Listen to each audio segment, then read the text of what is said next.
Pai amado, em nome de Jesus, obrigado por cada pessoa que se conecta comigo aqui agora, Senhor. Deus, estamos com um pouquinho de dificuldade aqui na internet, as coisas, conhece tudo.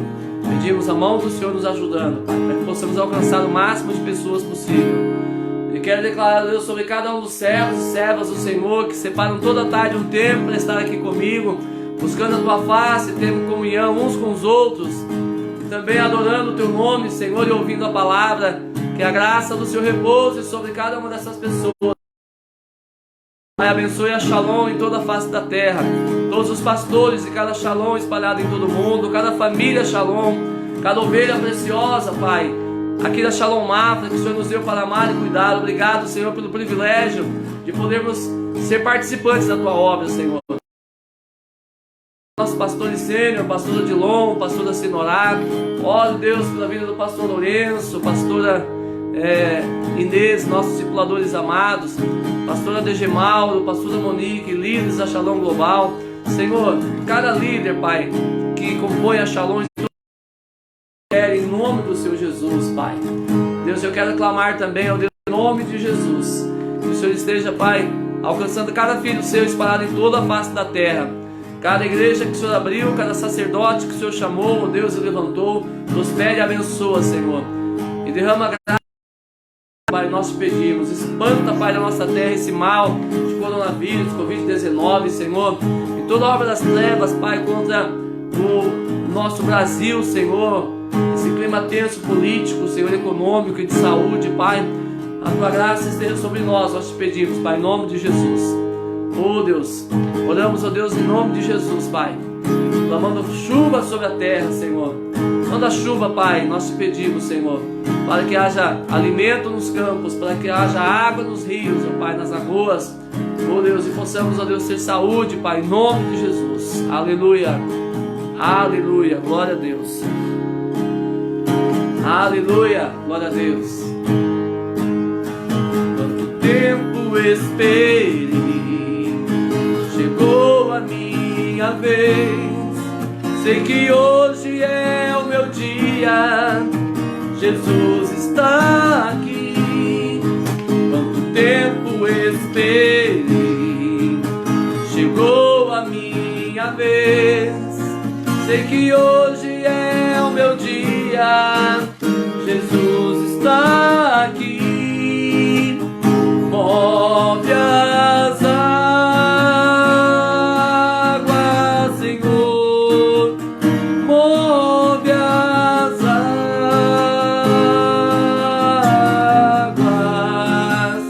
Vou mergulhar, vou restaurar a minha vida.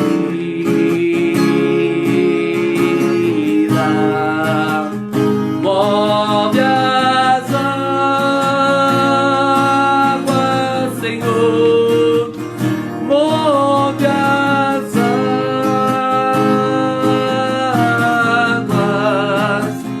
Vou mergulhar, me libertar. Sim, move as águas. Quanto tempo esperei, chegou a minha vez. Sei que hoje é o meu dia, Jesus está aqui. Quanto tempo esperei, chegou a minha vez. Sei que hoje é o meu dia, Jesus está aqui. Move as águas, Senhor, move as águas. Vou mergulhar, vou restaurar a minha vida.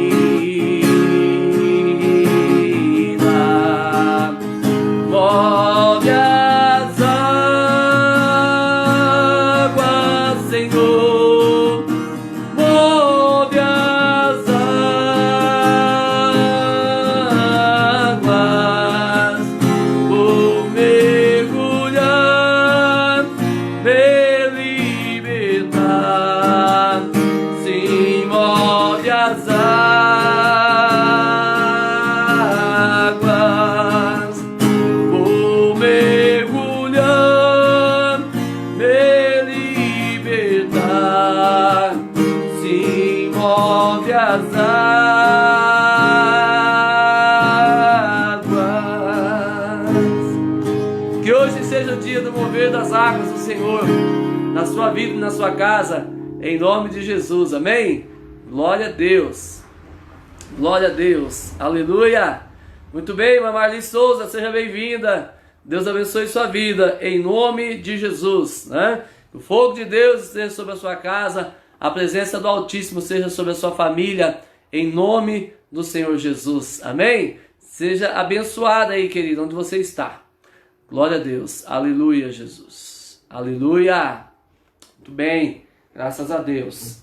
Você já ouviu falar do Cântico de Maria? Não? Acho que já, hein? Ele diz assim, bem assim, ó. Minha alma engrandece ao Senhor, meu espírito se alegra, meu Salvador, pois com poder tem feito grandes coisas e com misericórdia tens mostrado amor.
Aleluia, só o Senhor é santo, né, queridos? Digno de todo louvor, de toda honra, de toda glória e de toda adoração, sempre na minha e na sua vida, amém? Glória a Deus. Estamos estudando nessa semana, desde ontem, né, na verdade, encerramos na quarta-feira, na quinta-feira, melhor, nós encerramos uma série falando sobre a graça, né? E agora nós estamos aqui estudando sobre o tema fé, vida de fé, né? E ontem nós conversamos um pouco, contamos algumas experiências, alguns testemunhos do agir de Deus por meio da fé que nós devemos ter em Jesus Cristo sempre, né? Falamos um pouco a respeito da diferença entre fé e crença, né? Que não é apenas uma declaração da boca ou um costume familiar, religioso, né? Uma repetição de atos religiosos, mas que deve ser uma expressão genuína, é um sentimento profundo, arraigado em nosso espírito, né? De que nós somos filhos de Deus, de que Deus é o nosso Pai e Ele nos ama tanto, tanto, que cumprirá a sua palavra em nosso favor quando clamarmos, quando orarmos, alinhados com a sua preciosa vontade e com o seu coração, né? Então a fé não é apenas uma crença, né, gente? A fé, ela é a convicção absoluta, né, da existência de Deus, de quem Ele é, de quem nós somos para Ele, do seu grande amor por nós, e a certeza absoluta de que aquilo que precisamos já está pronto no céu. E à medida que oramos com fé e clamamos, então o Senhor vai liberando e vai manifestando essas coisas em nossa vida, né? E hoje eu quero falar a respeito do tema Governados por um Espírito de Fé, né? A série é Vida de Fé. O tema de hoje é Governados por um Espírito de Fé. Quero ler com você Números capítulo 14, a partir do verso 1. Números capítulo 14, a partir do verso 1. Você está com a sua Bíblia aí? A palavra de Deus em mãos, pronta para ser manuseada, para ser lida, para ser apreciada, né? Glória a Deus, né? Obrigado, Senhor, pela sua palavra, né? Números 14, a partir do verso 1, diz assim: Então levantou-se toda a congregação e alçaram a sua voz, e o povo chorou naquela mesma noite. E todos os filhos de Israel murmuraram contra Moisés e contra Arão. E toda a congregação lhe disse: Ah, se morrêramos na terra do Egito! Ou, ah, se morrêramos neste deserto! E por que nos traz o Senhor a esta terra, para cairmos à espada, e para que nossas mulheres e nossas crianças sejam por presa? Não nos seria melhor voltarmos ao Egito? E diziam uns aos outros: Levantemos um capitão e voltemos ao Egito. Verso 4, né? Estou lendo, tá? Verso 5 agora. Então Moisés e Arão caíram sobre seus rostos perante todo o ajuntamento de Israel, e Josué, filho de Nun, e Caleb, filho de Jefoné, dos que espiaram a terra, rasgaram as suas vestes. Glória a Deus. Verso 7, vamos lá. E falaram a toda a congregação dos filhos de Israel, dizendo: A terra pelo meio da qual passamos a espiar é terra muito boa. Se o Senhor se agradar de nós, então nos dará ou nos porá nesta terra, e nola dará, terra que mana leite e mel. Verso 9. Então somente não sejais rebeldes contra o Senhor, e não temais o povo desta terra, porquanto são eles o nosso pão, retirou-se deles o seu amparo. O Senhor é conosco, não os temais. Porém, então, certamente, como eu vivo e como a glória do Senhor encherá toda a terra, todos os homens que viram a minha glória. Eu estou no verso 21, perdão, queridos, tá? Eu pulei do verso 9 para o verso 21. Então vou voltar no verso 21. Porém, então, certamente, como eu vivo e como a glória do Senhor encherá toda a terra, todos os homens que viram a minha glória e os meus sinais que fiz no Egito e no deserto, e me tentaram estas 10 vezes, e não obedeceram a minha voz, não verão a terra de que a seus pais jurei, até nenhum deles que me provocaram haverá. Porém, o meu servo Caleb, porquanto nele houve outro espírito, e perseverou em seguir-me, eu o levarei à terra em que entrou, e a sua semente a possuirá em herança. Ora, os amalequitas e os cananeus habitam no vale. Tornai-vos amanhã e caminhai para o deserto, pelo caminho do mar vermelho, né? Pelo caminho do mar vermelho. Então veja só, queridos, Deus havia tirado o povo da terra do Egito com mão forte, com braço estendido, 10 pragas contra o Egito, né? O que Deus fez de forma tão extraordinária na vida desse povo é algo maravilhoso, registrado na palavra de Deus. Você pode ler no livro de Êxodo, né? A saída do povo do Egito. E agora aqui no livro de Números, nós vamos ver que o povo foi, através de Moisés, no capítulo 13, foram escolhidos 12 homens, príncipes, um de cada tribo de Israel, para que pudessem espiar a terra a qual Deus havia prometido que lhes daria, para que eles voltassem e dessem um bom testemunho da terra, dizendo que realmente a terra era uma terra que manava leite e mel, né? Que era uma terra de abundância, uma terra que produzia com qualidade, né? Que tudo lá era maravilhoso. Ah, e Deus escolhe de fato um príncipe, ou seja, a pessoa mais nobre, né? Um guerreiro valente, um nobre, um líder de cada tribo de Israel, e envia para espiar a terra prometida, a terra de Canaã. Mas, queridos, a Bíblia diz que quando eles retornam de espiar a terra, eles realmente dizem para o povo: olha, a terra é verdadeiramente uma terra que mana leite e mel, uma terra maravilhosa, tá? Mas, e esse é o seu fruto. Eles trouxeram, diz que 2 homens para carregar um cacho de uva. Imagina que havia ali uma verga, uma vara, de ombro a ombro, 2 homens carregando, e um cacho de uva dependurado nela. Você consegue imaginar o tamanho do cacho de uva? Tá? Eu não sei se a uva era grande, tinha que comer de fatia, ou se o cacho era gigante, tinha milhares de uvas num cacho só. Não consigo nem descrever, tá?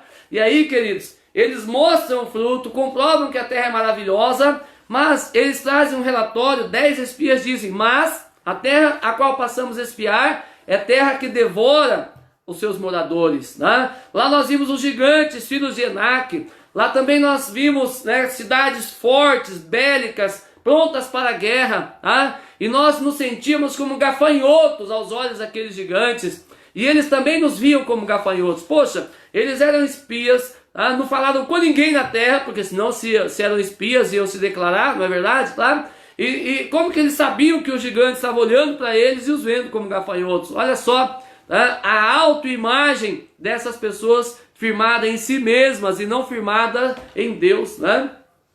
E deixa eu dizer uma coisa, querido: toda vez que você olhar para si mesmo, você vai olhar para o inimigo, para os problemas, para as circunstâncias da vida, e vai olhar para você mesmo, para a sua própria capacidade, para a sua própria força, para a própria estatura que você tem. Tá? E aqui eu não estou falando de estatura física, não estou falando de porte físico, eu estou falando a respeito da autoimagem que você tem, seja a respeito da sua intelectualidade, do seu grau de formação, né, da sua tradição familiar, da sua fé, né, de tudo que você tem, dos seus dons e talentos, a sua capacidade em geral. Se você for olhar os desafios da vida, os problemas da vida, tá, e comparar com a sua capacidade pessoal, individual, natural, você vai fazer igualmente os 10 espias. Você vai dizer: realmente Deus prometeu coisas extraordinárias para nós, tem coisa muito boa aí para ser conquistada, tá? Há promessas gloriosas da palavra, mas também nós temos muitos problemas, muitos inimigos, muitos desafios, e aí a gente não consegue, né, vencer tudo isso porque somos tão pequenos, tão incapazes.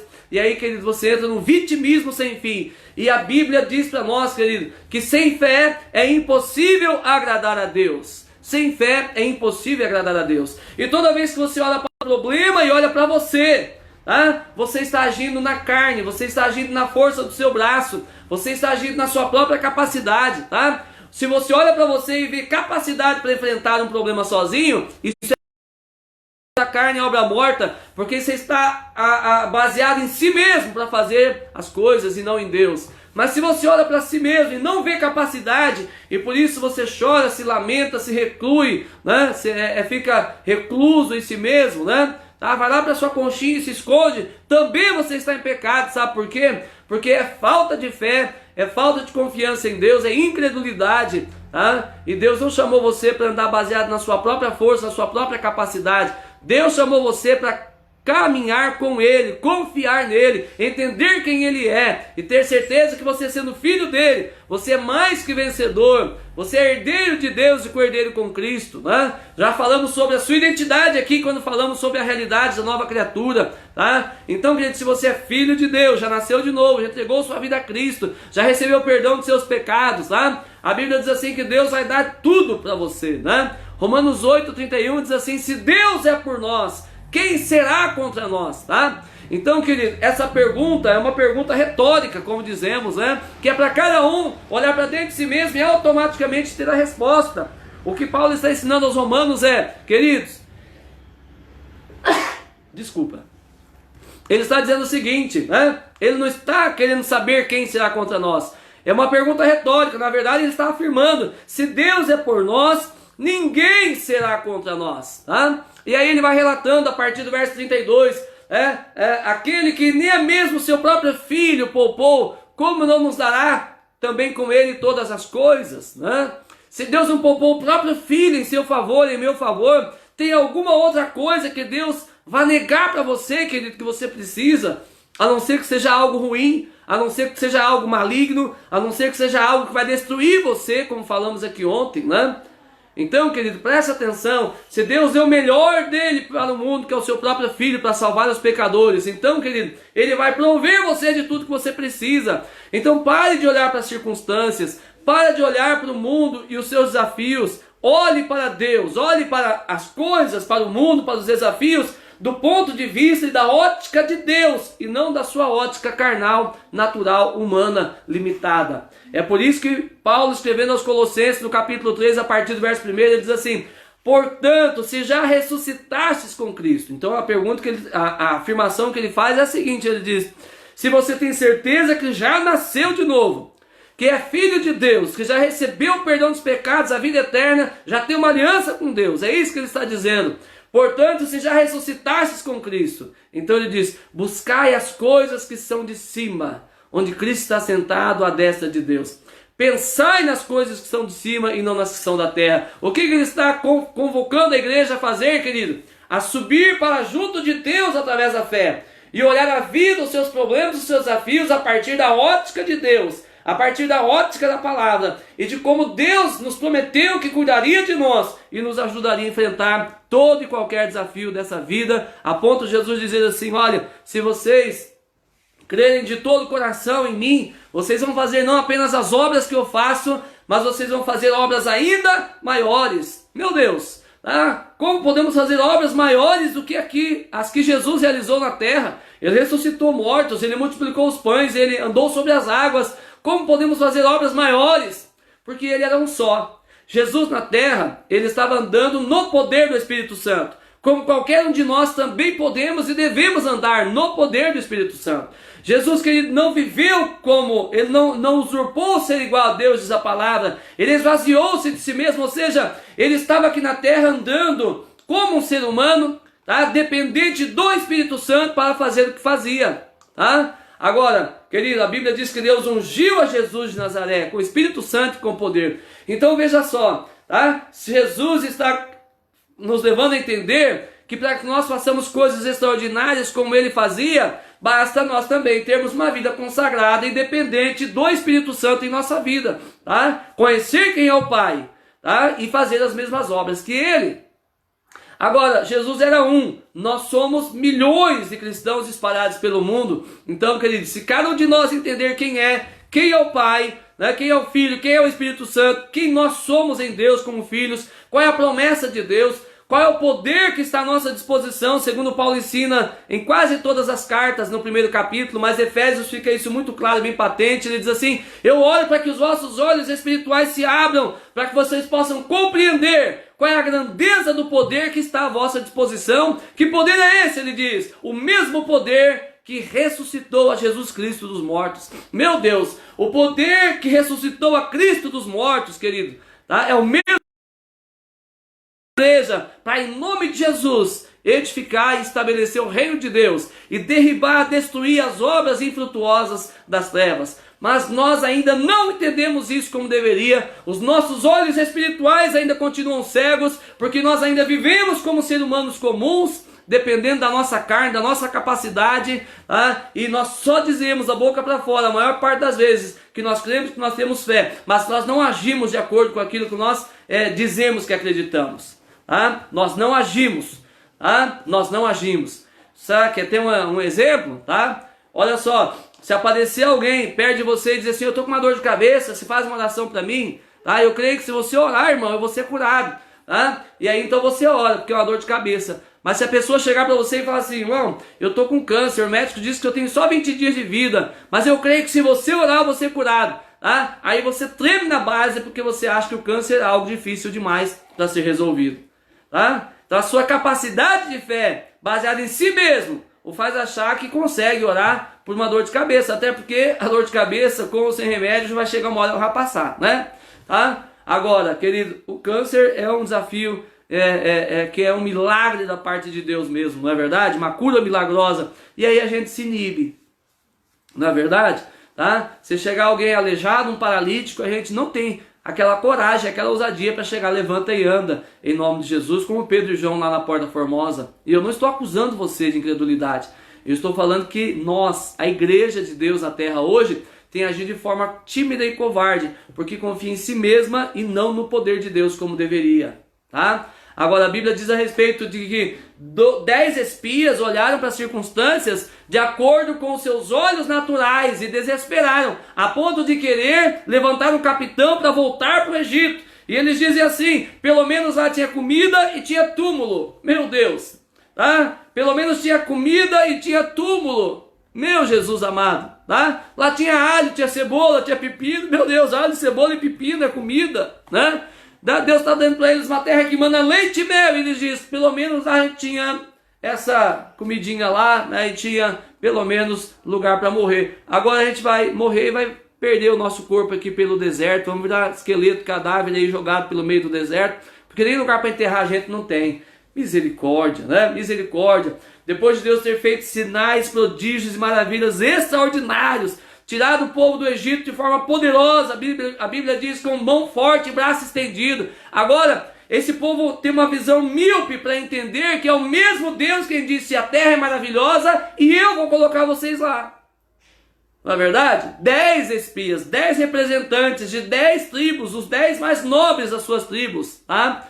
Eles agiram com incredulidade, duvidaram do caráter de Deus. Eles estavam dizendo: cada vez que a gente age com incredulidade, querido, e acha que algo que está dentro de nós ou diante de nós é impossível ou grande demais para fazer, ou a gente fica se lamentando, né? Como que Deus deixou chegar nesse ponto na nossa vida? A gente está dizendo: eu não acredito que o Senhor tem poder suficiente para resolver o meu problema, a minha situação, a minha dificuldade. A gente duvida do caráter de Deus. Se por um lado a fé, querido, é a certeza e a convicção absoluta de quem Deus é, de quem você é para Ele, do amor que Ele tem por você, e a certeza absoluta de que aquilo que você precisa em Deus já está resolvido, ah? Por outro lado, a incredulidade é duvidar do caráter de Deus, é duvidar de quem Deus é duvidar de quem você é nele, é não acreditar no amor leal de Deus e no cumprimento da sua palavra. Olha como que a incredulidade é algo tão desastroso para a vida de uma pessoa. Tá? Mas a Bíblia diz o seguinte, que houve 2 deles que não tiveram a mesma opinião: Josué, filho de Num, e Caleb, filho de Jefoné. Josué era o ajudante de Moisés, o servo de Moisés, tá? Que depois se tornou seu substituto. Eu preguei domingo sobre isso no nosso culto de celebração e falamos sobre isso de volta na célula na quarta-feira, né? Tá aí inclusive gravado na nossa página do Facebook da igreja. E também no meu perfil pessoal no Facebook, você pode voltar, domingo e quarta-feira, tá? Nós fizemos a live aí do culto e eu preguei sobre Josué capítulo 1, né? Então, querido, Josué, que veio a ser o sucessor de Moisés, tá? E Caleb, filho de Jefoné, esses 2, a Bíblia diz que eles perseveraram em seguir ao Senhor, tá? E tem uma declaração da parte de Deus, queridos, é Deus falando a respeito de um homem, tá? Chamado Caleb. O verso 24 é interessantíssimo, porque ele diz assim: porém o meu servo Caleb, porquanto nele houve outro espírito. Olha só que interessante. Por isso que o tema da palavra de hoje é governados por um espírito de fé. Olha que interessante, ele está dizendo: porque quanto a Caleb, filho de Jefoné, tá? Porque nele houve outro espírito e perseverou em seguir-me, eu o levarei à terra em que entrou, e a sua semente possuirá em herança. Olha só, queridos, assim como a incredulidade é poderosa para destruir uma pessoa, deixar ela fora da terra prometida, que são as promessas de Deus para a sua vida, e ainda arruinar a sua descendência, por outro lado, Caleb, a Bíblia está dizendo que nele houve outro espírito, né? Que espírito era esse? Contrário àqueles outros 10, que era o espírito de incredulidade. Nele havia um espírito de fé, de confiança, de certeza de quem Deus era, né? E ele diz assim: ele perseverou em seguir. Ele diz: ele continuou acreditando em mim na mesma intensidade, que se eu prometi a terra, eu vou dar a terra para eles. E é interessante porque você volta lá a partir do verso 8. Vamos lá no verso 7, tá?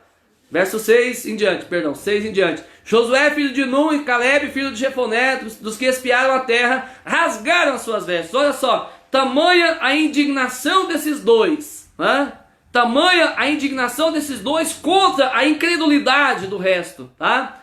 Diz assim: tá? Eles rasgaram as suas vestes, verso 7, e falaram a toda a congregação dos filhos de Israel, dizendo: a terra pelo meio da qual passamos a espiar é terra muito boa. Olha só, cada um deles viu aquilo que quis na terra, né? Tá? E aí o verso 8 diz: se o Senhor se agradar de nós. Lembra que nós falamos sobre viver pela graça? Tá? E aí nós falamos aqui que Deus disse a respeito de Noé, lá no começo da Bíblia, tá? E Noé achou graças aos olhos do Senhor. Abraão achou graça aos olhos do Senhor, tá? O homem que foi trasladado lá, Enoque, andou com Deus, ele achou graça, tá? Ou seja, Deus, ele precisa olhar em você e precisa ver a graça dele em você. Ele precisa se agradar de você. E se agradar de nós, querido, é não achar que a gente é top, que a gente é bom, que a gente é capaz, que a gente é lindo, maravilhoso. Não é isso. É Deus olhar para nós e ver a nossa confiança nele. O nosso entendimento de quem Ele é, de quem nós somos, as suas promessas, e nos posicionarmos ao lado dele para crer como Ele crê, e declarar como Ele declara, e nos posicionar como Ele se posiciona. Então Deus se agrada dessa pessoa que tem esse espírito diferente da maioria. Então os dois, Josué e Caleb, estão dizendo: se o Senhor se agradar de nós. O que Deus espera achar em nós para se agradar? Ele quer achar em nós fé bíblica genuína, não crença, tá? Fé bíblica, tá bom? Se o Senhor se agradar de nós, então nos porá na terra e nola dará, terra que mana leite e mel. Ele está dando uma grande lição, os dois estão dando uma grande lição para toda a comunidade de Israel, dizendo: olha, se o Senhor encontrar em nós fé, tá? Se Ele achar fé genuína em nosso coração, alguém que confia no caráter dele, na palavra dele, na promessa dele, entende quem ele é, entende quem nós somos como povo para ele. Então, querido, ele vai nos colocar. Verso 8 diz: se o Senhor se agradar de nós, então nos porá nesta terra e nola dará. Olha só a diferença. O povo, os 10 espias e o povo incrédulo, eles achavam que eram eles, na força deles, que iam conquistar a terra, tá? Josué e Caleb estavam dizendo: se o Senhor se agradar de nós, Ele nos porá na terra e nola dará. É claro que eles iam lutar, é claro que eles iam pelejar, mas haveria neles uma graça, um poder, uma força, sabe, de modo que haveria terror de Deus contra os inimigos. Sabe por quê? Querido, deixa eu dizer uma coisa para você. Eu tenho uma convicção no meu coração que eu vou dizer para você, não está na Bíblia, pelo amor de Deus, é só uma ideia louca minha, tá? Mas eu acredito, querido, que cada vez que o povo de Israel estava com o coração aliançado com Deus de verdade, e eles iam para a guerra, eu acho, querido, eu acho, é pensamento meu, mas eu acho, querido, que tinha anjos de Deus pelejando com eles, sabe? E a força do braço de um guerreiro de Israel, a destreza, sabe? A coordenação motora, sabe? A exatidão dos golpes era multiplicada de uma forma extraordinária. Sabe por quê? Em Deuteronômio a Bíblia diz assim que com Deus um sozinho vence 1000. Mas, uma pessoa sozinha vence 1000, mas com Deus 2 pessoas vencem 10.000. Olha só a matemática, né, da terra. Se uma pessoa vence 1000, 2 venceriam 2.000, não é verdade? Mas com Deus é diferente. Uma pessoa com Deus sozinha vence 1000, mas 2 pessoas com Deus juntas vencem 10.000. Olha só, é exponencial o resultado, né? Tá? E é isso que o Josué e Caleb está dizendo: se o Senhor se agradar de nós, nos porá nessa terra, nola dará a terra que mana leite e mel. Mas o que precisa existir na nossa vida? Então o verso 9 ele diz assim: tão somente não sejais rebelde contra o Senhor, e não temais o povo desta terra. Olha só, quando nós podemos ser rebeldes contra Deus?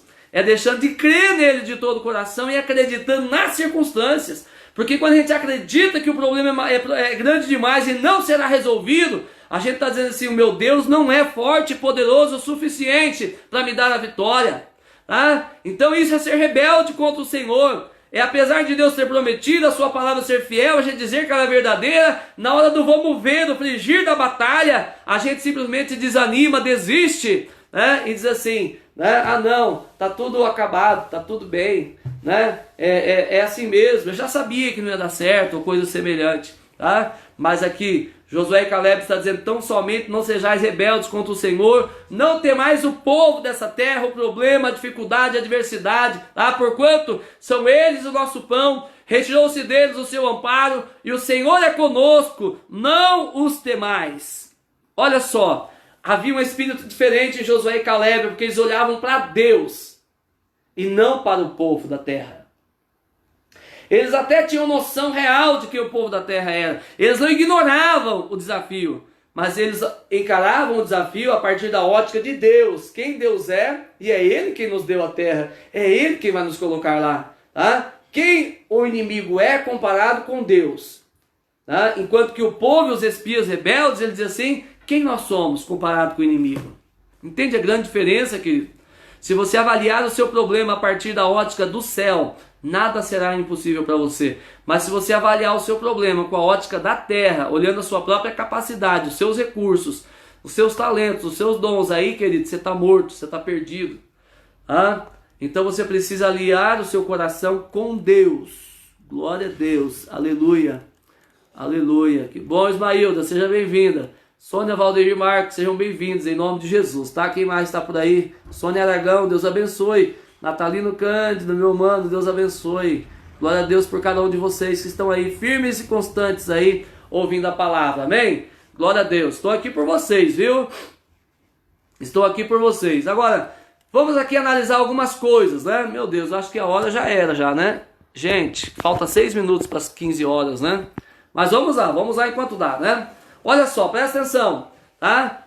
Qual é a ótica de pessoas incrédulas, pessoas que têm um espírito humano, natural, incrédulo no seu coração, tá? Primeiro, uma pessoa incrédula, ela tem uma visão limitada. Começa por aí. Ela só consegue ver a circunstância ao seu redor. Ela tem só alguns palmos ou metros de visão, tá? Ela não consegue ver o todo, muito menos antever o futuro com Deus e a sua palavra, para entender que no final já é mais que vencedora através de Cristo Jesus. Então, primeiro, uma pessoa incrédula tem uma visão limitada. Segundo, uma pessoa incrédula tem miopia para os aspectos positivos da vida, tá? O que quer dizer isso, querido? Tá? Que a pessoa incrédula, ela não consegue enxergar com clareza a vida, tá? O que é positivo, ela minimiza, ela não enxerga, ela não fala, tá?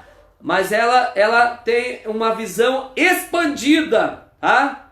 Para as coisas negativas. Você já encontrou com gente assim? Gente que diz que é crente, que é cristão, que é evangélico ou cristão de outra denominação, mas presta atenção, tá? Quando elas vão falar de problema, elas agigantam o problema, sabe? Não, o médico disse que a minha doença é só eu e mais uma outra pessoa no estado que temos. Olha que status, né, gente? Que troféu, né? Tá? Ou então a pessoa diz assim, não, né, o meu problema é incurável, né? Ah não, o meu casamento não tem solução, a minha empresa está falida. Ela tem prazer de dizer, não, agora a coisa está feia mesmo, o Brasil está indo para o lixo, tá? Então a pessoa incrédula, ela tem um olhar agigantado para as coisas negativas e tem miopia, dificuldade de enxergar com clareza os aspectos positivos da vida. Quanto mais a palavra de Deus, as promessas de Deus, tá? Pessoas incrédulas até reconhecem que existe uma terra prometida. Há uma vida abundante depois do Jordão, mas acham que não é para elas ou que não vale a pena lutar por ela, né? É isso. Ah, não, a terra que passamos a espiar é boa mesmo, tá? Só que tem tantos gigantes lá, tem fortalezas, a gente era que nem um gafanhotinho na frente deles, né? Ah, meu Deus, misericórdia, né, gente? De ter um coração e uma mente dessa forma, né? Meu Deus. Ah, pessoas incrédulas, elas supervalorizam o inimigo e os problemas, tá? É o que eles estavam fazendo, supervalorizando o inimigo e os problemas. Verso 28, ele diz assim, o povo, porém, que habita nessa terra é poderoso, e as cidades muito grandes e fortificadas. Também vimos ali os filhos de Anak, né? Os filhos do gigante, tá? Ou seja, eles minimizam os pontos positivos, tá? E supervalorizam os problemas, tá? Pessoas incrédulas têm uma ótica diminuta de si mesmo, tá? É aquela parte dos gafanhotos, verso 33. Também vimos ali gigantes, os filhos de Anak, são descendentes de gigantes. E éramos aos nossos próprios olhos como gafanhotos, e assim também o éramos aos seus olhos. Né? Éramos aos seus olhos. Misericórdia, né? Tá? Olha só, outro aspecto de uma pessoa que é incrédula, elas difamam a terra prometida que Deus lhes deu, família, filhos, cônjuge, ministério, trabalho, empresa e etc. Tá? No caso deles lá, os incrédulos difamaram a terra, ela devora os seus moradores, lá tem gigantes, tá? Cidades fortificadas, não é para o nosso bico não, tá? E aqui também, queridos, quantos de vocês aqui, né, e nós no dia a dia, estou incluindo nesse pacote aqui, tá? Por favor, não estou acusando você de nada, mas quantas vezes nós cristãos, né, oramos tanto a Deus pedindo, por exemplo, um casamento, não é? E aí nós casamos, e aí depois o que nós fazemos? Passamos a vida reclamando do cônjuge, murmurando a respeito do cônjuge, falando mal dele para o sogro, para a sogra, para o pai, para a mãe, tá? Reclamando dele para as outras pessoas, diminuindo o cônjuge, né? O esposo ou a esposa na frente dos filhos, tá? Desautorizando, passa a vida murmurando a respeito da família, tá? A família dos outros é linda, o casamento dos outros é perfeito, os filhos dos outros são maravilhosos, né? Tudo dos outros é melhor, mas fica difamando a terra prometida que Deus lhes deu, reclamam do salário, tá? Essa merreca não vai dar nem até o dia 10, já dá uma profecia de desgraça que o salário vai acabar dia 10, tá? Mas depois ele vai lá dizer que acredita que Deus multiplicou 5 pães e 2 peixes e alimentou a multidão, tá? Mas na vida dele não acredita que o salário que ele ganha é suficiente para dar até o final do mês e prosperar em cima daquilo, que Deus vai fazê-lo prosperar e vai crescer a cada dia, né? Amaldiçoa o salário, amaldiçoa o patrão, amaldiçoa o emprego, amaldiçoa a nação, amaldiçoa os governantes, amaldiçoa o pastor, amaldiçoa os líderes da igreja, o líder da célula, amaldiçoa todo mundo ao seu redor. É gente incrédula, tá? É gente incrédula que não consegue enxergar a graça e o favor de Deus na sua própria vida, tá? Eu desafio você, querido, em nome de Jesus, tá? Ao invés de reclamar e murmurar do seu marido ou da sua mulher, pega um papel e uma caneta e começa a escrever todas as qualidades que essa pessoa tem. Porque você casou com essa pessoa por causa das qualidades e lá atrás você dizia que dava conta de lidar com as imperfeições dela. Tá? Eu não estou dizendo que nós não temos que melhorar, mudar e crescer como pessoa, tá? Mas eu estou dizendo que nós ficamos míopes para as qualidades depois que casamos, tá? E nós ficamos agigantados com uma visão ótima, clara e de lupa para os problemas uns dos outros. Pare de reclamar, pare de murmurar, tá? Aceite que você é imperfeito e que o outro também é, mas que ambos têm tantas qualidades que somadas potencializam um sucesso extraordinário, em nome de Jesus. Sabe? Comece a fazer uma lista, quais são as qualidades do seu marido, quais são as qualidades da sua mulher, quais são as qualidades dos seus filhos, quais são as qualidades da igreja que você congrega, quais são as qualidades do seu pastor, quais são as qualidades do seu líder de célula, quais são as qualidades do seu patrão, do emprego que você tem, tá? Passa a olhar para aquilo que é bom com olhos de Deus. Desculpa. E você vai ver, querido, aquilo que é bom se multiplicando, sabe? E as coisas pequenas que você achavam que eram tão grandes, não são tão grandes assim, elas vão começar a diminuir diante dos seus olhos, você vai superar, você vai vencer todas essas coisas aí, todas essas dificuldades, essas imperfeições, em nome de Jesus, amém? Ninguém é perfeito, querido. Eu brinco aqui com a minha esposa, né? Eu não sou perfeito, ela já sabia quando eu casava, eu tenho uma cicatrizinha bem aqui, tá vendo? Ó. Se essa fosse a minha imperfeição, tava bom, né? Só a graça de Deus na vida dela para me suportar. Agora, queridos, eu tenho muitas qualidades. A minha esposa tem muitas qualidades. Eu tenho muito pouca coisa para poder observar de negativo no comportamento da minha esposa, sabe? E se eu olhar para as qualidades da pessoa extraordinária que ela é, isso que eu acho que é negativo é tão pequeno que é bobeira, não vale a pena nem olhar, não vale nem a pena se concentrar, nem mencionar isso. Você está entendendo?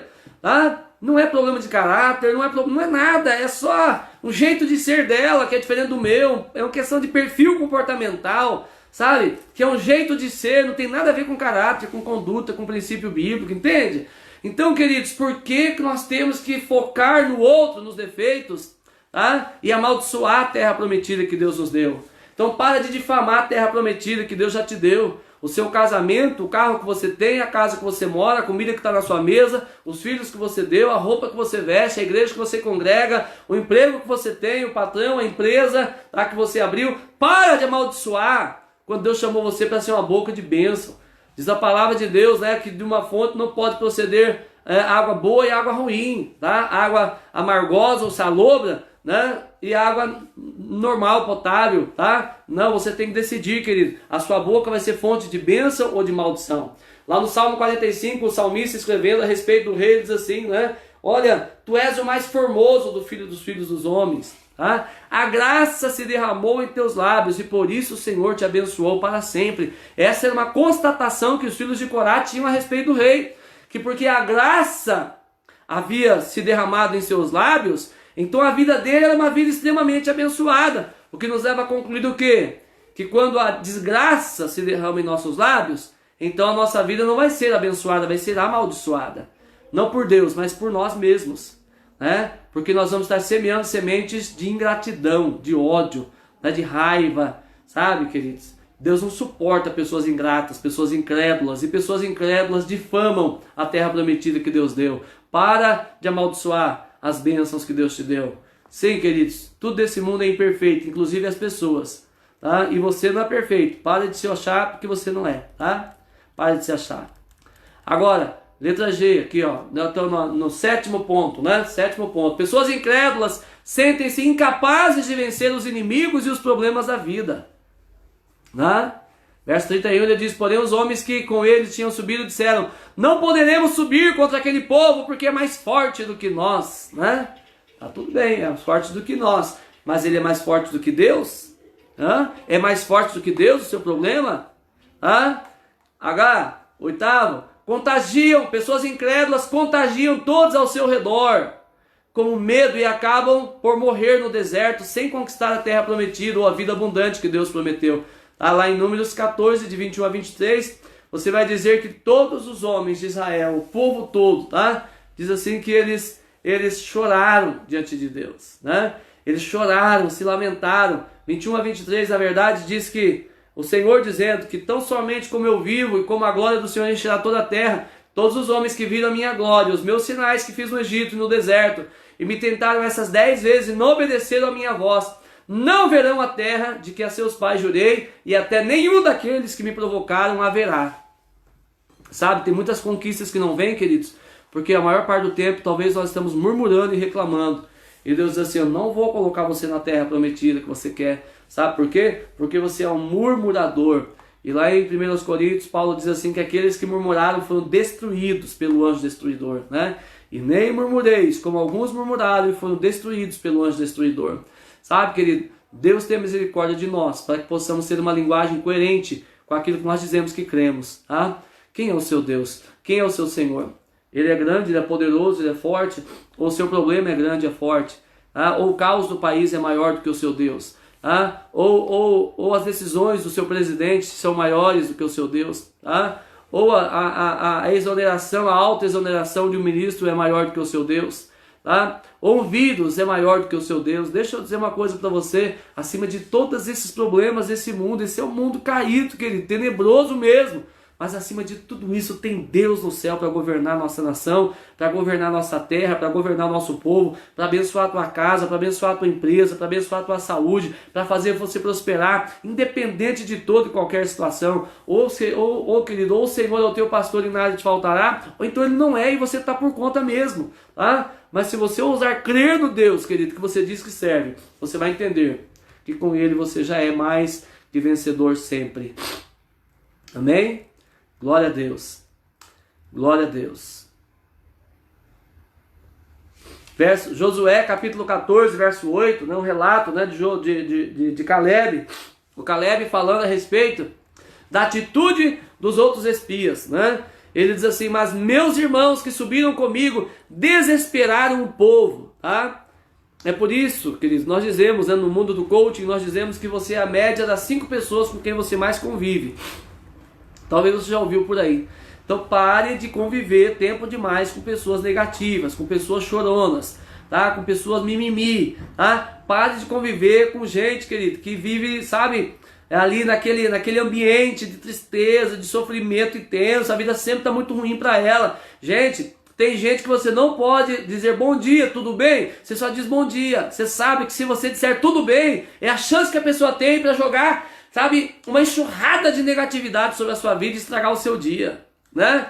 ela quer atenção, ela quer ser querida, quer ser adulada. Para com isso, não anda com gente assim, porque elas não querem mudar e nem melhorar de vida. Elas só querem pousar de vítima mesmo, tá? Se você conviver com essas pessoas, você vai se igualar a elas, tá? Porque uma pessoa incrédula, querida, ela tem o poder de contagiar o coração dos outros com incredulidade também. Assim como uma pessoa cheia de fé, de verdade, ela é capaz de influenciar muita gente a crer em Deus de verdade. Sabe por quê? Porque quem anda com gente de fé vai ver milagres, vai ver resposta de oração, vai ver o sucesso na vida do irmão cheio de fé, vai falar assim, não é que funciona isso aí mesmo? E vai se fortalecer em Deus, vai glorificar o nome do Senhor e também vai viver uma vida de fé. Por quê? Porque vai se inspirar numa pessoa cheia de fé. Então mira em pessoas cheias de fé, querido.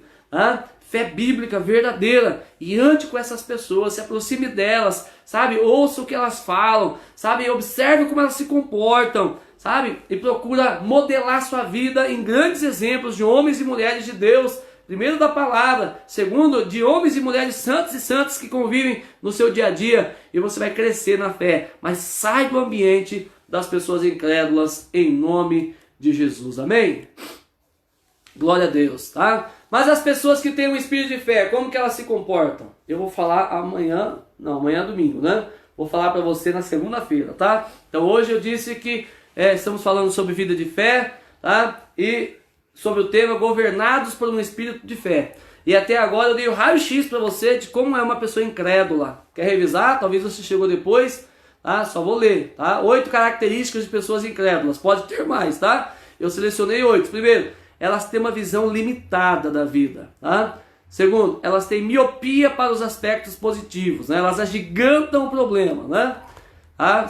Terceiro, até reconhecem que existe uma terra prometida, uma vida abundante, mas elas acham que não é para elas e que não vale a pena lutar. É melhor chorar, né? É melhor reclamar, tá? Quarto, elas supervalorizam o inimigo e os problemas. Tem miopia para as coisas boas, mas elas têm uma clareza de visão e uma lupa, né, para aumentar o problema e o inimigo, tá? Quinto, tem uma ótica diminuída ou diminuta de si mesmo. Sempre são coitadas, né? Sempre são tadinhas, misericórdia, né? E elas difamam a terra. Sexto, sentem-se incapazes de vencer os inimigos e os problemas da vida. E 8, contagiam todos ao seu redor com medo e acabam por morrer no deserto sem conquistar a terra prometida. Misericórdia, livra, Senhor, a nossa vida de gente desse jeito, né? Eu quero andar com pessoas de fé, e você? Eu quero ser cheio da presença de Deus, do Espírito Santo, da ousadia celestial, e ter o meu coração muito alicerçado em Deus, na sua palavra, nas suas promessas. Tem nada a ver comigo, com a minha força, com a minha capacidade, tá? Porque eu sou muito limitado. Quem anda comigo sabe das minhas imperfeições. Nunca escondi isso de ninguém. Nunca tentei parecer nada que eu não sou para ninguém, né? Aliás, isso até assusta um pouco as pessoas, a minha franqueza, muitas vezes. Mas está tudo bem, é assim, é o meu jeito, é a minha fibra, é o jeito que Deus me fez, né? Apóstolo Paulo também era desse perfil, né? Ligado no 340, né? No 440, né? Que falava antes de pensar muitas vezes e que não tinha muita polidez para escolher as palavras. Às vezes eu entendo um pouco o presidente Bolsonaro, tá? Mas está tudo bem, tá? Tá tudo bem, tá? No fundo, querido, todo mundo tem as nossas limitações, as nossas carências, mas o que vai fazer a diferença no final é o quanto nós dependemos de Deus, cremos na sua palavra e andamos por fé. Eu quero desafiar você a ter um espírito de fé, em nome de Jesus, amém? Se encha de fé, pare de olhar para as circunstâncias, em nome de Jesus, amém? Em nome de Jesus, glória a Deus, aleluia. Né, irmã Márcia? Glória a Deus aí, irmão Natalino, glória a Deus. Só quem viveu o que você viveu, né, Márcia? Só, né, quem chorou tudo que nós choramos, vivendo a sua experiência de quase morte, né, de praticamente morte, né, Márcia? Natalino, aos pés da cama, né? Aos pés da cama, o homem exemplar, né, dependente de Deus, de oração, que creu além da esperança e das expectativas, né? Vendo a sua esposa ali se despedindo, dizendo assim, não, né? Não, nós vamos vencer, nós estamos juntos, você vai sair dessa, né? Só quem viveu isso sabe o que é viver milagre, né, Márcia? Né, Natalino? Só quem passou por essas coisas sabe o que é viver fé e viver milagre de verdade, né? Então, queridos, se vencemos o que vencemos, não há nada impossível para Deus. Nada é impossível para Deus. Se a Márcia venceu o que ela venceu, né, Márcia? Se o Natalino alcançou a vitória, né, Natalino? Os irmãos de Curitiba aí sabem do que eu estou falando. A irmã Márcia teve uma cirurgia que era para ser simples, né, mas teve uma perfuração no intestino e ela foi dada praticamente como morta, né? E ninguém, por um raciocínio humano, conseguia imaginar que a Márcia sobreviveria. Mas nós não abrimos mão dela, de jeito nenhum, né, Natalino? A igreja de joelho, o exército orando, clamando a Deus, né, intercedendo e clamando contra o improvável, o impossível, né? E Deus foi fiel, né, irmã Márcia? Deus foi fiel, irmão Natalino. Glória a Deus pela vitória, né? Estava pregando aqui, falando sobre o espírito de fé. E Natalino, você é uma das pessoas que representam esse tipo de fé que Deus busca em nós, né? Porque você viveu momentos muito tensos na sua vida, muito difíceis, passando aí com a Márcia e outros momentos também que eu estive junto acompanhando, mas não esmoreceu, não desacreditou. Na verdade, glória a Deus pela sua vida, glória a Deus, irmã Márcia. Vamos andar por fé e vamos andar com Jesus sempre, em nome do Senhor Jesus. Amém, queridos? Glória a Deus. Nada é impossível para Deus. Tá? Para Deus curar um câncer, querido, e curar uma dor de cabeça é a mesma coisa, não faz diferença para Ele, tá? Para Deus, querido, suprir uma marmita para alguém que está com fome, tá? E prover uma casa nova é a mesma coisa, não tem diferença para Deus, tá? O que tem diferença é o nosso entendimento a respeito de quem Deus é, do poder dele e a nossa capacidade de crer de todo o coração. É nisso que nós temos que aprender e crescer, porque Deus não muda, o poder dele continua igual. Mas a Bíblia diz que esse poder está disponível a todos aqueles que um dia entregaram a sua vida a Cristo, em nome de Jesus. Amém? Quero desafiar você a ler o livro de Efésios, né? A carta de Paulo aos Efésios, são 6 capítulos. Nós já fizemos esse teste, se você for ler continuamente, dá para ler em 20 minutos a carta toda, tá? Desafiar você a ler Efésios, capítulo 1 até o 6, de hoje até segunda-feira. Tá? 20 minutos, uma sentada você lê. Tá? Mas você pode ler um capítulo por dia ou 2 por dia, meditando no que você está lendo. Tá? Você vai ver do que eu estou falando, o poder de Deus à disposição da igreja. Vamos crer de todo o coração, porque o nosso Deus é poderoso.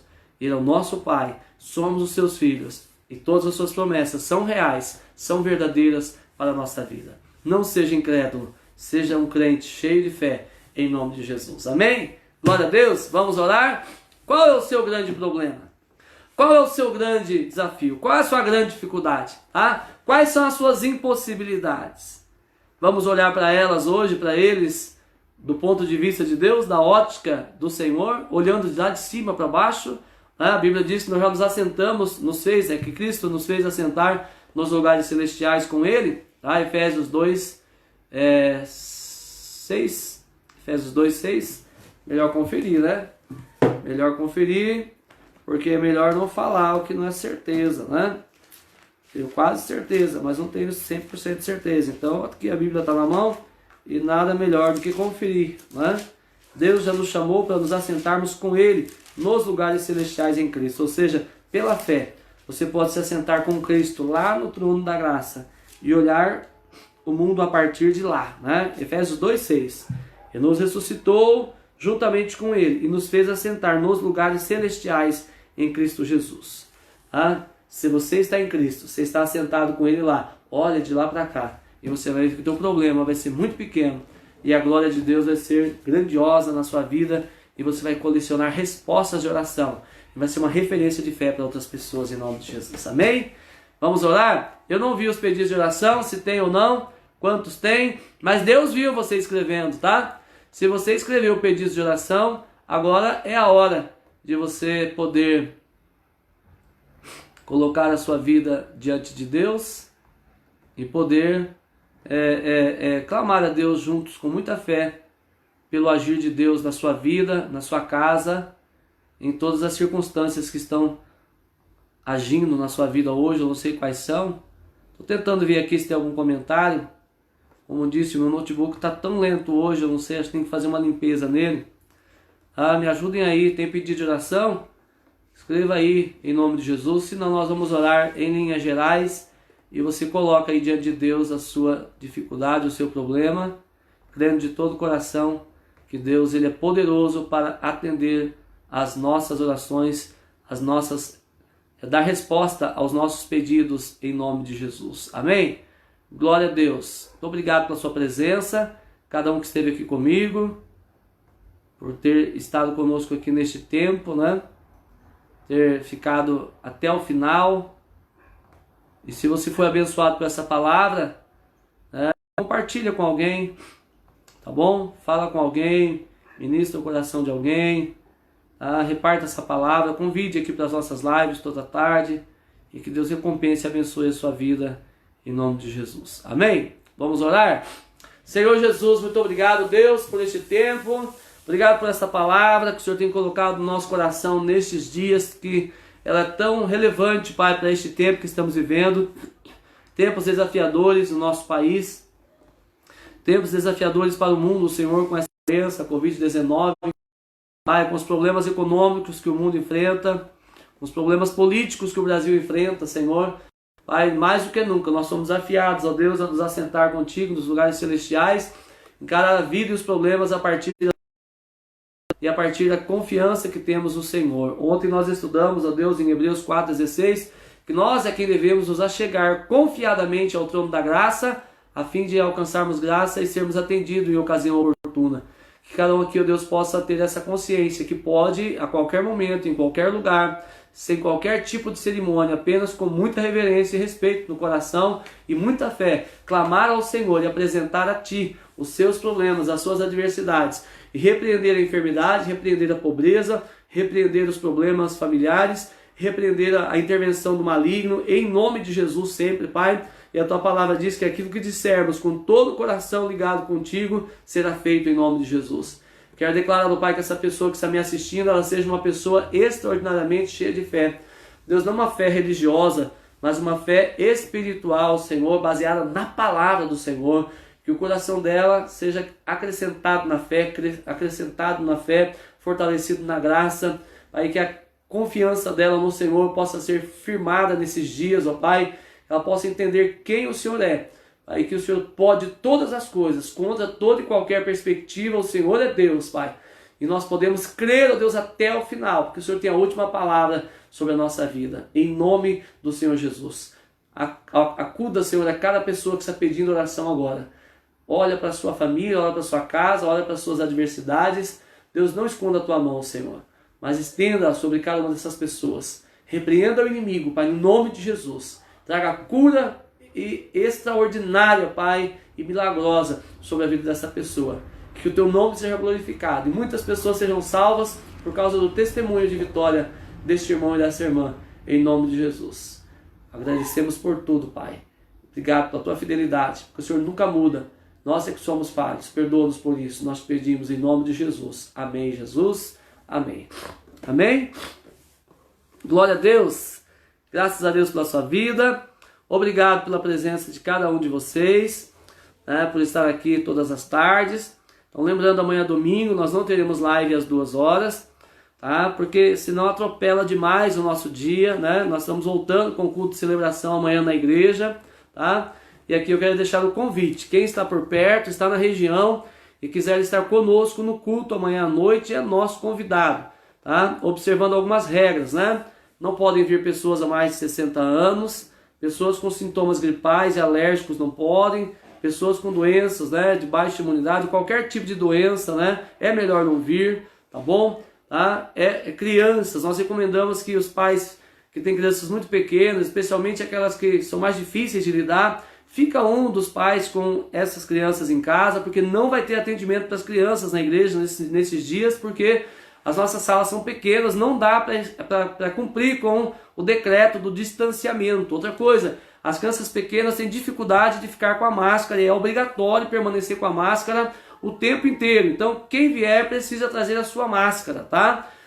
Vai ter um diácono na porta, tá? Higienizando as mãos de todos que chegarem com álcool gel, tá? E você, por favor, aceite, né? Você não pode entrar sem higienizar as mãos, tá?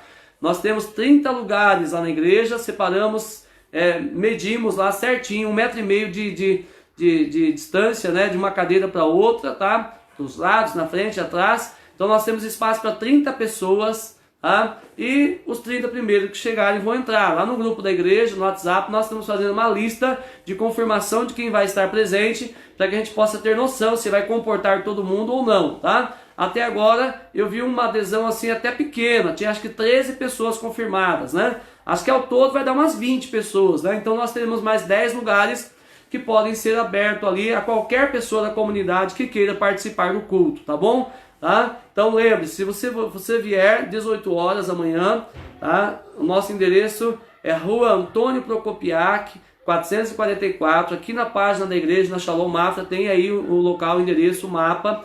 Fica na esquina do Colégio Francisco Isabel, aqui no Jardim América. Fica a uma quadra da UPA, uma quadra antes da UPA, tá? Para quem está subindo sentido UPA, do lado esquerdo, bem na esquina, tá? No prédio da antiga Líder Pisos, tá bom? Vai ser muito bem-vindo, mas traga sua máscara, aceite a higienização do álcool gel na porta, não pode dar beijo, não pode dar abraço, não pode dar toque, nem aquele de braço, tá? Porque se alguém vir e nos denunciar, querida, a igreja vai ser fechada, nós não queremos isso, tá bom? Tá? Eu vi que até quem vai ministrar, cantar, falar, vai precisar ficar de máscara o tempo inteiro, tá? Infelizmente nós vamos ter que seguir todas essas normas e vamos seguir, porque vamos estar também transmitindo o culto, né? Para quem não pode estar presente, vai assistir pela internet, e nós temos que passar a imagem correta para quem está nos assistindo, né? Tá bom? Então tem uma série de diretrizes. Se você quiser participar do culto, fale comigo no privado aí, deixa o seu nome, a gente entra em contato, tá? E a gente orienta todos os detalhes que tem que acontecer. Mas também nós não queremos ninguém morrer de medo, com pânico, desesperado. É isso que nós queremos. Nós só queremos cumprir as regras para que possamos ter a liberdade de continuar cultuando e a nossa igreja não seja um centro de infecção, tá bom? Tá? Então quem for, fique no seu lugar, tá? Leve a sua garrafinha com água para não precisar ficar trafegando no culto e nem manuseando o bebedouro, tá? Para ir ao banheiro, nós vamos liberar para ir ao banheiro uma pessoa de cada vez, vai ter uma pessoa lá no acesso controlando. Aquela volta pode ir outra pessoa, né? Então nós até orientamos, vá quando você já chegar, para evitar o trânsito. Nós vamos fazer o culto um pouco menor do que o normal, né? No máximo 1h30, 1h15, 1h20 por aí, tá? Para que nós fiquemos o mínimo possível concentrados, tá bom? Tá? E não é para fazer ajuntamento na porta, na chegada, nem na saída, nem dentro da igreja, de hipótese alguma. Tem que obedecer a distanciamento de 1,5 m, tá bom? Tá? Eu sei que algumas pessoas têm opiniões adversas quanto a isso. Não, Deus é maior que esse vírus, nada nos acontecerá. Tudo bem, querido, eu creio, eu respeito a sua fé, ok? Mas nós temos que ser prudentes. Além da fé que temos em Deus, temos que ter prudência por causa de quem está nos observando, tá? E não tem a ver com não crer que Deus pode nos proteger. Mas também não quer dizer que porque temos fé que não seremos infectados ou contaminados, tá? Não quer dizer uma coisa com a outra. Aí nós recebemos orientação do pastor Odilon ontem, ali na nossa reunião de pastores, que se a pessoa tirar a máscara para chamar atenção publicamente, com amor, mas querido, coloque a sua máscara imediatamente, senão você vai ter que sair, porque nós não podemos correr o risco, né, de ser denunciados ou qualquer coisa e a gente perder a liberdade de congregar por causa de uma pessoa ou outra que não quer se submeter. Então nossa disposição é de servir os irmãos. Eu creio que vai ser um culto extraordinário, cheio da glória de Deus, cheio da presença de Deus. Estamos com muita expectativa para o culto de amanhã, né? Muita saudade dos irmãos, né, para revê-los, né? Tá? Mas se você está no grupo de risco, fique em casa, vamos transmitir, vai ser bênção, tá bom? Tá? E depois, quando tudo estiver resolvido, liberado, então você vai poder participar com a gente fisicamente, tá bom? Deus abençoe em nome de Jesus. Que a graça de Deus acompanhe sua casa, sua família. Se você ficou aqui comigo um pouquinho, ó, coraçãozinho para você. Você ficou o tempo todo e até o final, um coraçãozão. Deus te abençoe. Beijo, pastor. Deus abençoe em nome de Jesus. Fica com Deus.